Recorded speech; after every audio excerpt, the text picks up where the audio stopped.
ช่องทางติดต่อตุกตุกเฟมิลี่เฟซบุ๊กไลน์เบอร์โทรแล้วต้องมาทำอีกได้ยินเลยบอกเอาละวะครับผมก็เป็นตัวแทนในผู้ใหญ่ใจดีครับFC จากออสเตรเลียเพื่อนก็ได้หูข่าวน้องอนงนะครับผมพอเพิ่นเสียชีวิตแล้วเพิ่นก็อยากซอยเพิ่นได้ติดตามน้องอนงเบิ่งผลงานช่องตุกๆแฟมิลี่ทายประจำเพิ่นก็อยากซอยเหลือน้องอนงกับแม่มอบเงินให้10,000 บาทครับผมให้เป็นค่าใช้จ่ายพร้อมเรียบร้อยเด้อเอาขอบคุณเพิ่นแน่น้องอนง ขอบใจเด้อที่ซอยครอบครัวนุ่มขอให้เพิ่นอยู่ดีมีแห้งเด้อความเจ็บจะได้ความทายามีหาเงินก็ขอให้ได้หลาย เห็นแม่น้องอนงบอกเนี่ย ๆขอให้สุขภาพเพิ่นแข็งแห้งเด้อขอให้ร่ำรวยกว่าเก้ามีเงินรวยเด้ออยู่ดีมีแห้งเข้มแข็งกว่าเก้าเด้อ เอามาแท้นี่เนี่ยมาพี่เด้อผลบุญครั้งนี้ก็ขอไว้พ่อในพี่เพิ่นมีความรักที่สมหวังเด้อครับเพิ่นก็จีบสาวน้องเดินอยู่สาวแป้งนะ ขอสมบังจะทำให้น้องเดิน ให้ได้เป็น จริญกว่า ให้เป็นเขยน้องเดินเด้อเพิ่นก็จีบสาวแป้งอยู่ให้สมหวังซอยเพิ่นเด้อ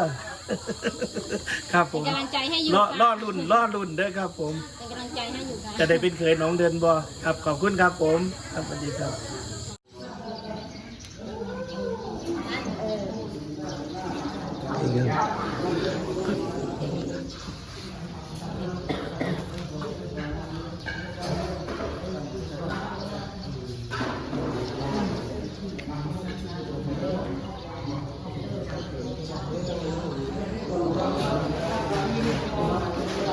ประเพณีทำบุญ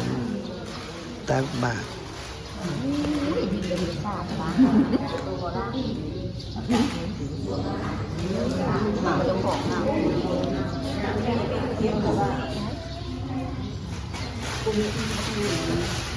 อิทธิกรรมเราฟังเราไม่ใช่สามีสาธุข้าวซากไฟไหม้มันจะตัดมันแห้งแห้งนะโมตัสสะภะคะวะโตอะระหะโตสัมมาสัมพุทธัสสะนะโมตัสสะอะระหะโตสัมมาสัมพุทธัสสะนะโมตัสสะภะคะวะโตอะระหะโตตัสสะอิมินาสกาเลนะตังพุทธังอภิปุจจยามาอิมินาสกาเลนะตังธัมมังอภิปุจจยามาอิมินาสกาเลนะตังสังฆังอภิปุจจยามาอะระหังสัมมาสัมพุทโธภะคะวาพุทธังภะคะวันตังอภิวาเทมิภะคะโตภะคะวะตาธัมโมธัมมังนัมมัสสามิสุปฏิปันโนภะคะวะโตสังฆังนามามิโอกาสวันธามิปันเตจิติยังสัพพังสัมปทาตาสุปาริติตังสาลิเลกตาตุมายังพุทธิงพุทธานุปังสักกาลังสัตตาวังกายสาวันนาสัจเจมวันธามิจิตตากเตสยาเนอาสาเนตาเน อิพุทธาคุณังธัมมาคุณังสังฆาคุณังพุทโธเมนะโถธัมโมเมนะโถสังโฆเมนะโถพุทธารัตนังธัมมารัตนังสังฆารัตนังอาหังยาจามิมินติปัตตานิทิพาภิกขังทิพาโภชนังทิพาสุขังอาหังยาจามิโอกนอทั้งหลายย่อขันเขาขึ้นเนื้อหูขอใส่บาตรแก่พระสงฆ์เจ้าว่าให้เป็นทานคิดถึงดวงวิญญาณทานผู้มีพระคุณมีมารดาบิดาเป็นตนและสรรพสัตว์ทั้งหลายที่ได้ล่วงลับไปแล้วนั้นพวกข้าน้อยทั้งหลายขออุทิศถวายในที่ทำการตรงนี้ขอให้ได้มาหับถ้าว่าได้หับแล้วขอให้ไปเกิดบนดีถึงสุขและก็ขาดเดินขอพระพุทธจงจำขอพระธรรมจงแจ้งเทวดาทุกแห่งแจ้งตัวทิสานิพพานาปัจจิโยโหตุสาธุปาริสุทโธอนุโมทามิสาธุอติกลยานังมัจเจกลยานังปริโยสนังกลยานังสัตตะอารมังเมตตาวิหาริธรรมมุติติยาอนุปะอัมมาสิลาวะทัสสตินะสัพพโนกามิสุรินิยเกตันนิสตุกะปัสสยังปุณาเนติ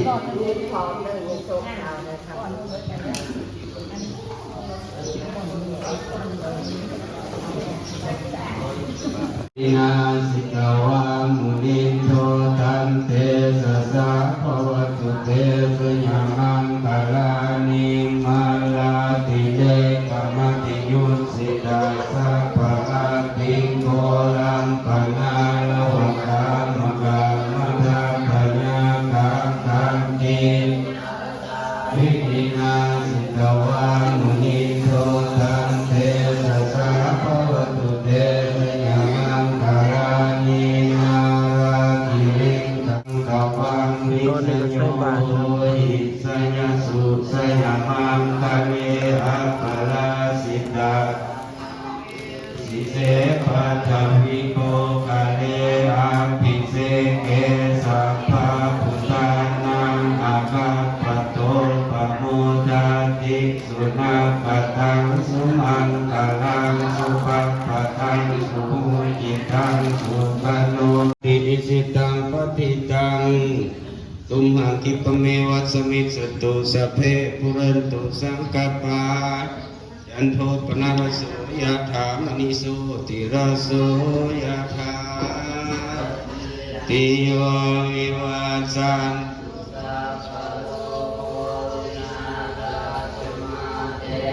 วันวันตารายโยสุขีตายุโกภวะวิวาทนาสิริสานิจังโหทาปัจจายโนจัตตาโลธรรมาวัฏันติอายุวันโนสุขังอานาคาสิเมอาคาสิเมติปิตาสะภะเมอานาคาตินาทัสสุเตกัตถามานุสารานันตุนังวาสุโภวะ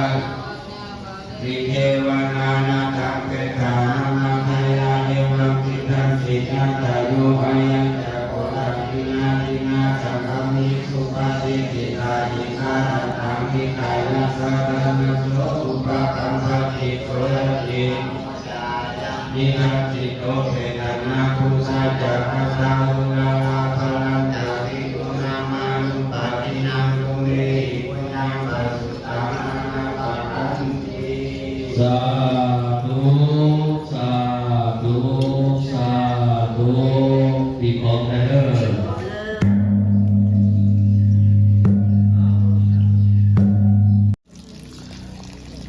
ทำบุญอุทิศแล้วก็มากวดมา น้ำหยาดน้ำครับ คนมีมารยาทนี่มันจะหุ่นได้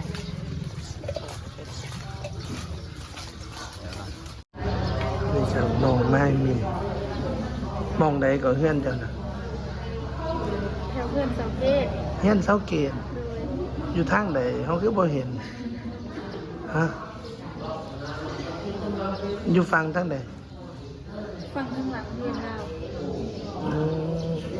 ใกล้ๆเฮือนเสาตัวนัดแถวนั้นบ่ ใกล้เพื่อนสังเกต บ่ติดเลยบ่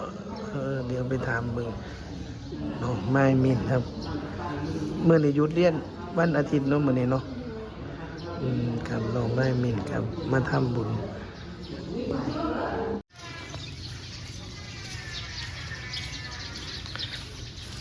น้องไม้มินบางหวดถามล่ะ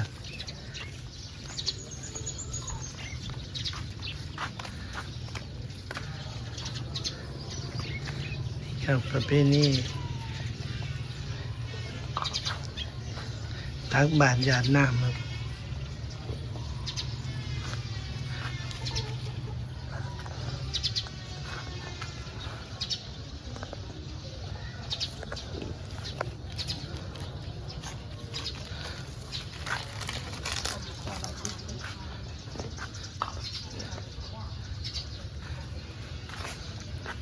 แสดงว่าเฮ็ดแบบเดียวกันเบิดเนาะกับวันพระวันอย่างเนาะโอ้มีบูชาโบสถ์บูชาพญานาค